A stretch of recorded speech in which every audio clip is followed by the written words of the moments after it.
नए आपराधिक कानूनों में 6 बड़े और महत्वपूर्ण बदलाव किया है। वर्तमान में जो कानून है उसमें मॉब लिंचिंग और नफरती अपराध के लिए कम से कम 7 साल की सजा का प्रावधान था। इस नियम के अनुसार जब 5 या उससे ज्यादा लोगों का समूह किसी व्यक्ति की जाति या समुदाय के आधार पर उसकी हत्या के मामले में शामिल पाया जाता है, तो उस समूह के सभी सदस्यों को न्यूनतम 7 साल की कैद की सजा दी जाएगी। लेकिन नए कानून में इस तरह के मामलों में दोषी पाए गए लोगों को की आजीवन कारावास कर दिया गया है।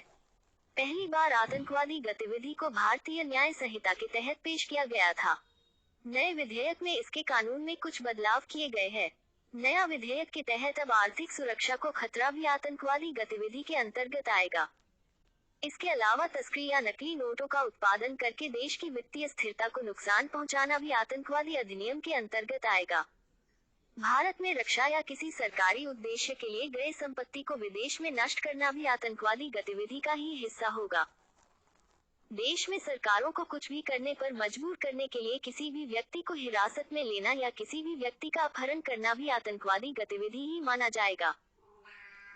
वर्तमान में जो कानून है उसमें संगठित समूहों द्वारा किए गए अपराध जैसे गाड़ियों की चोरी, फोन स्नैचिंग के लिए दंड का प्रावधान किया गया था, अगर इससे आम जनता को असुरक्षा की भावना पैदा होती हो तो।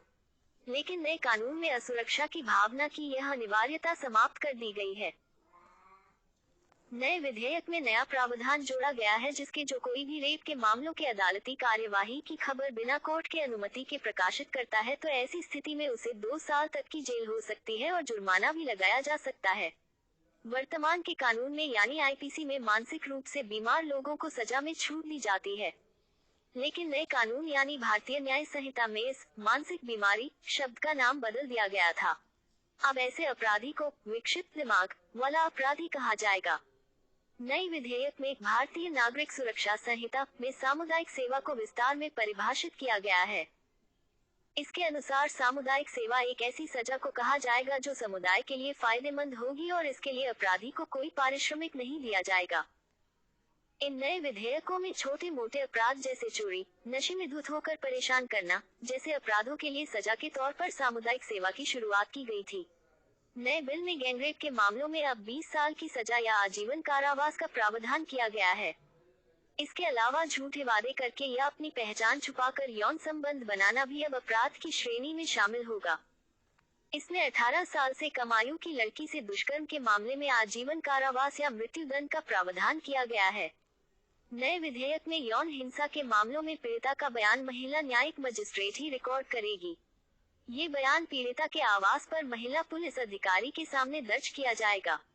बयान रिकॉर्ड करते वक्त पीड़िता के माता पिता या अभिभावक मौजूद रह सकते हैं। ओवैसी ने लोकसभा में चर्चा के दौरान कहा कि देश की वर्तमान सरकार का मंत्र जनता के लिए अविश्वास और धंधे के लिए विश्वास मंत्र है।